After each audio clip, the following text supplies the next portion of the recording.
Idinaan sa fun run ang kampanya para tuluyang pugsain ang polio sa bansa. Balitang hatid ni Von Aquino.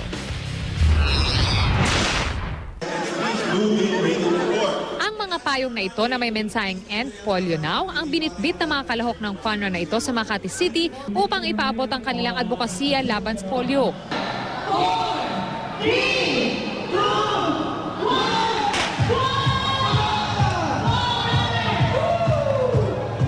matanda, lahat gay na nakiisa sa Rotary International Fun Run, tulad na lamang ni Lola Mary Lou at Mommy Lara. It is a disease that we want to eradicate because it damages a lot of young children. We're running for a cause.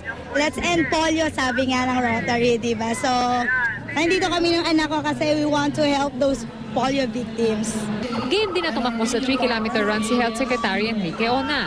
Ito raw ay bilang pagkilala sa kontribusyon ng pribadong sektor sa adikaing mapanatili ang zero polio cases sa bansa. To show to the world na itong sakit na ito can be eliminated if there is a global cooperation na lahat na tao ay ma-vaccinate ng anti-polio. Determinado naman ang Rotary International na ipagpatuloy ang kanilang advokasya kontra polio. Mahirap ang magkaroon ka ng polio. That's why we are more on the prevention ang Rotary International. Von Aquino, GMA News.